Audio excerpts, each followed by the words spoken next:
It's Fed Day today on Kitco News, and joining me this morning is Axel Merk of Merk Investments. He joins me on the line now. Axel, good to have you back on the show. Great to be with you. Axel, let's talk the FOMC now, which concludes today. Do you expect more tapering or not? Is the Fed ahead of itself? And can they afford to start raising rates? Well, lots of questions here. First of all, yes, they'll continue tapering. Don't forget, Stan Fischer is now on the board as the vice chair, and his mantra is that keep her steady, ignore noise, which translated to Yellen Fed means, Janet Yellen, do whatever you got to do and continue the course. Ignore anything unless you're proven wrong. Is it too much? Sure, it is too much. I mean, yes, on the one hand, we have to get out of this, but on the other hand, we see this market is very interest rate sensitive, and the Fed just gets out of it because they've realized this is useless. At the same time, I'm not so sure the market will be able to take this. So can they afford to start raising rates, Axel? Well, they can afford to start to do anything. The thing is, they don't have really the power to follow through. Theoretically, they do.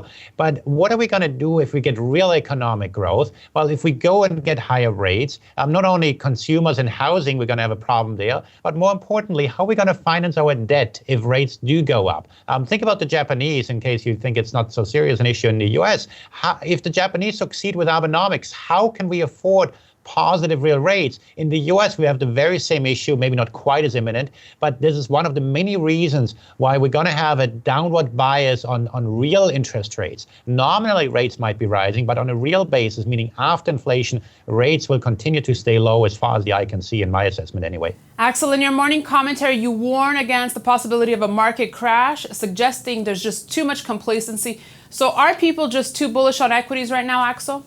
Yes, certainly. And you see it when asset prices are rising and volatility is down, people are complacent. Money is chasing an asset that is not aware of the risks in that asset. And so if and when volatility goes up, and again, it doesn't have to be anything specific that's driving that, those folks that entered the market late will be gone in a heartbeat. We saw that in housing in the 90s. We in the tech stocks in the 90s. We saw it in the housing last decade. We see this over and over again. It's difficult to time such bubbles bursting, but to me, this is very clearly a bubble. Axel, let's talk currencies right now. We saw some emerging currencies dip a little this morning. I know you're favoring some currencies in particular. Which ones are they? Well, a couple of things. I mentioned the Japanese. I don't think they can afford positive real rates. Our price target for the yen is infinity, meaning we don't think the yen can survive this, which of course means that Japan is no Cyprus, and that will have some ripple effects.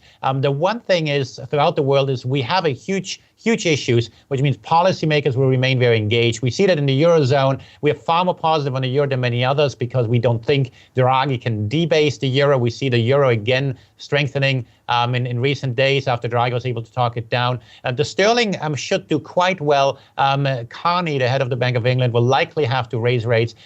Going a little bit towards emerging markets, we are far more positive on the renminbi than most folks are. I think the Chinese currency is hugely misunderstood. And then on that note, by the way, we are more positive on the Australian dollar than many others. The Australian dollar holding on is one sign why China is not falling off a cliff.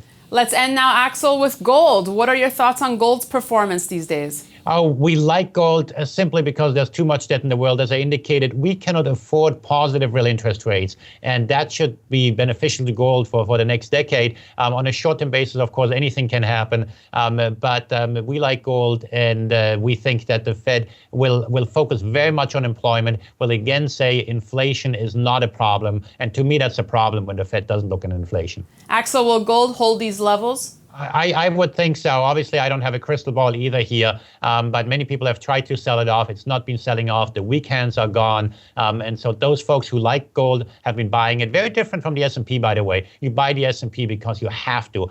You buy gold because you like to. Axel, thanks so much for your thoughts today. My pleasure. And thanks for watching this edition of Kitco News. You can email us, newsfeedback@kitco.com. Thanks for watching.